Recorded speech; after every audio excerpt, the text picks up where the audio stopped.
In today's fast-moving world, the need to speak different languages is becoming more and more important each day. But learning a language takes a lot of time and commitment, making it difficult to get into conversations quickly. Perhaps you're traveling on vacation and you don't speak the language there, or have moved to another country. Or maybe you're studying a language and need a refresher and don't have the time for a tutor. With Babbel, you can learn a new language of your choice in real-life situations after just 5 hours of practice. The learning program is the only one that takes your native language into account and shapes the courses around that. Your confidence will be boosted as all the lessons simulate how you'll have a conversation with a native speaker on topics like business, food, travel, and more that are useful in real-life situations.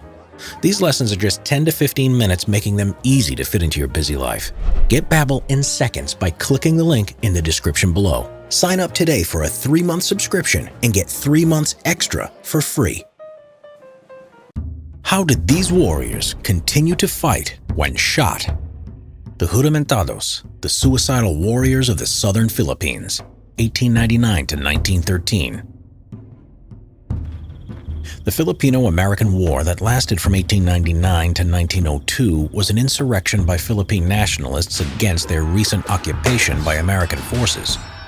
During the fighting, the American army who had taken the islands from the Spanish the previous year found themselves in a bitter guerrilla war with the nationalist rebels.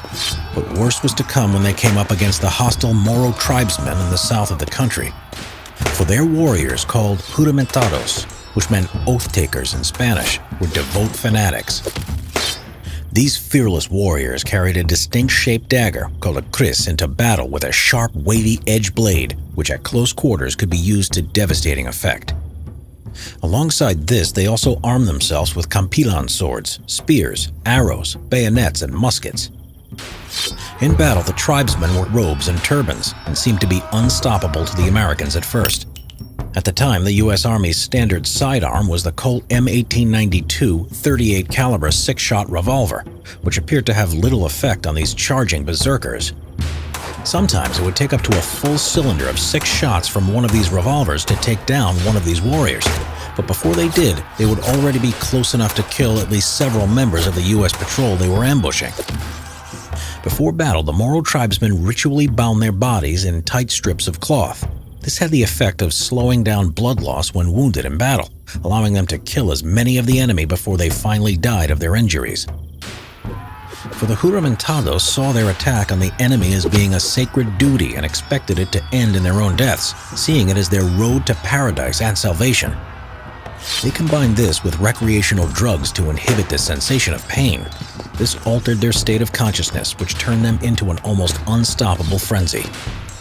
This, combined with the inadequate stopping power of the U.S. Army's .38 revolver, resulted in terrifying experiences in combat. One account told of Moro tribesmen surging directly through barbed wire, even as it ripped through their flesh and they were riddled with bullets. When they fell, they had glittering eyeballs and bared black teeth. Another was when a Marine emptied his .38 revolver into a tribesman charging towards him, to no effect. He was only saved at the last second when a fellow Marine took down the warrior with a rifle. It was only the Americans' Krag rifles and Winchester 1897 trench shotguns that had the adequate stopping power against the Moro warriors. The Juramentados were all but wiped out in 1913 when a large American force led by General Pershing attacked the final stronghold of the Moro, a large fortified position at the top of Mount Bagsak on the Philippine volcanic island of Yolo, Sulu. The American forces made heavy use of their pump-action shotguns in the battle in order to stop the charging Juramentados. After a bloody battle that lasted several days, the Americans were victorious. All 500 warriors involved were killed, as the Americans didn't take any prisoners and left any enemy wounded to die unattended on the battlefield. The American forces lost just 14 men, with another 24 wounded. General Pershing afterwards wrote to his wife saying, "The fighting was the fiercest I have ever seen. They are absolutely fearless, and once committed to combat, they count death as a mere incident." The whole experience so unnerved the U.S. military that after the insurrection, they decided to replace their revolvers with a much larger caliber weapon, and that was the legendary .45 heavy caliber Colt M1911 semi-automatic pistol.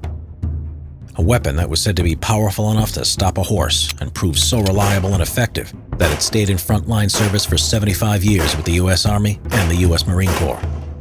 It's still used today by the U.S. Special Forces as they value its incredible stopping power and long-range accuracy.